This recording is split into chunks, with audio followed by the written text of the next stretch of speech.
Bienvenue à notre séance hebdomadaire où nous découvrons ensemble comment mieux gérer le stress et les émotions. Vous êtes prêts? C'est parti. Question 11. Que fais-tu lorsque tu as peur d'échouer dans un projet important? Réponse A. Je me prépare minutieusement pour minimiser les risques d'échec. Réponse B.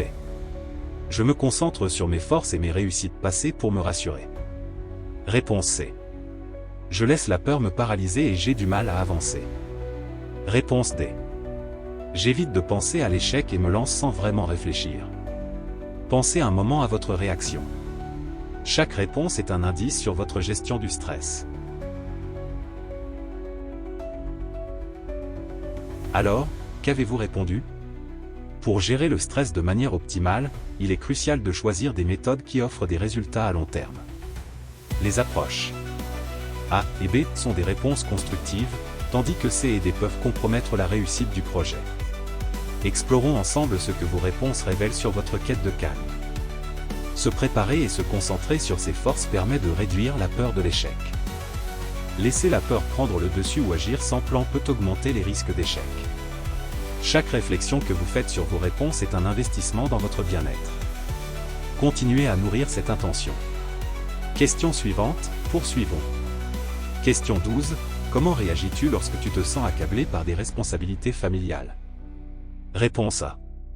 Je communique avec ma famille pour partager la charge des responsabilités. Réponse B. Je prends du temps pour moi afin de récupérer et me ressourcer. Réponse C. Je ressens du stress et de l'anxiété, mais je n'en parle à personne. Réponse D. J'essaie de tout gérer seul, même si je me sens dépassé. Prenez le temps de considérer votre réponse. Elle en dit long sur vos habitudes face au stress. Alors, qu'avez-vous répondu? La gestion du stress nécessite des approches qui apportent des avantages à long terme. À cet égard, les stratégies A et B sont des stratégies saines, tandis que C et D peuvent conduire à un épuisement émotionnel. Voyons comment vos décisions influencent votre capacité à rester zen. Partager les responsabilités et prendre du temps pour soi aide à mieux gérer le stress familial. Garder tout pour soi ou essayer de tout gérer seul peut entraîner une surcharge émotionnelle.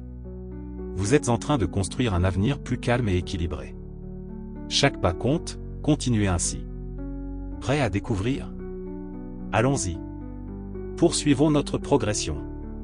On y va avec la prochaine question.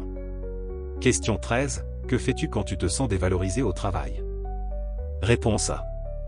A. Je parle à mon supérieur pour exprimer mes sentiments et demander un retour constructif. Réponse B. B. Je me fixe de nouveaux objectifs pour me motiver. Réponse C. C. Je me sens démotivé et je me renferme sur moi-même. Réponse D. D. J'envisage de quitter mon poste sans chercher de solution. Prenez un instant pour réfléchir à votre choix. Chaque réaction est un reflet de vos stratégies de gestion du stress. Alors, qu'avez-vous répondu? Afin de réduire le stress de manière durable, il est essentiel d'opter pour des méthodes offrant des bénéfices prolongés. Les approches A et B sont des stratégies qui favorisent l'amélioration de la situation, tandis que C et D peuvent aggraver le sentiment de dévalorisation. Examinons ce que vos réponses disent de votre gestion du stress. Exprimer ses sentiments et se fixer des objectifs permet de retrouver motivation et reconnaissance. Se renfermer ou envisager de quitter sans solution peut renforcer la frustration. Chaque moment de réflexion vous rapproche de la sérénité.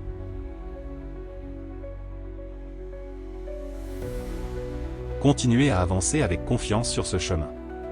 Avant-dernière question, on y est presque. Question 14. Comment gères-tu les situations où tu te sens jaloux? Réponse A. Je réfléchis à l'origine de ma jalousie pour mieux la comprendre. Réponse B. Je parle à la personne concernée pour exprimer mes sentiments. Réponse C. Je garde tout pour moi et je laisse la jalousie me ronger. Réponse D. Je réagis en étant distant ou en évitant la personne. Considérez un moment votre réponse. Chaque manière de réagir nous informe sur nos habitudes de vie.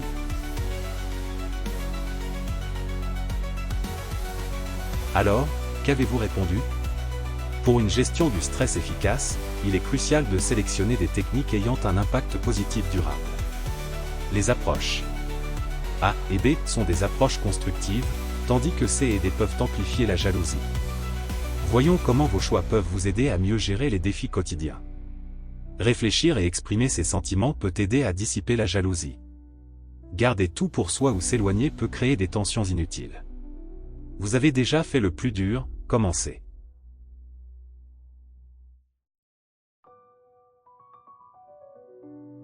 Continuez à avancer et à croire en votre capacité à trouver la paix intérieure.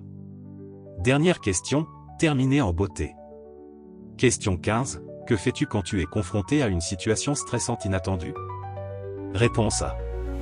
Je prends une grande respiration et j'analyse calmement la situation. Réponse B. Je demande de l'aide pour mieux gérer la situation. Réponse C. Je panique et réagis de manière impulsive. Réponse D. J'évite la situation en espérant qu'elle se résoudra d'elle-même. Prenez un instant pour réfléchir à votre décision. Chaque réponse face au stress est révélatrice de nos habitudes. Alors, qu'avez-vous répondu? La gestion du stress avec succès passe par l'utilisation de méthodes qui assurent des effets positifs à long terme. Les approches A et B sont des réponses efficaces, tandis que C et D peuvent augmenter le stress. Explorons ce que vos réponses révèlent sur votre approche de la tranquillité. Analyser calmement et demander de l'aide permet de mieux gérer les situations inattendues. Réagir impulsivement ou éviter le problème peut aggraver le stress. Chaque prise de conscience vous rend plus fort face au stress. Ne sous-estimez jamais l'importance de ces moments. Bravo d'avoir terminé ce quiz. Maintenant, c'est à vous de mettre en pratique ce que vous avez découvert aujourd'hui. Chaque petit pas vers plus de sérénité compte, alors n'hésitez pas à appliquer ces conseils dans votre quotidien pour mieux gérer votre stress et vos émotions. Si cette vidéo vous a été utile, abonnez-vous à Fauvet Zen pour ne pas manquer nos prochains contenus sur le bien-être et la tranquillité. Et bien sûr, partagez cette vidéo avec vos amis et votre famille pour les aider à trouver leur propre chemin vers la sérénité. Merci d'avoir été avec nous, et à très bientôt pour d'autres moments zen.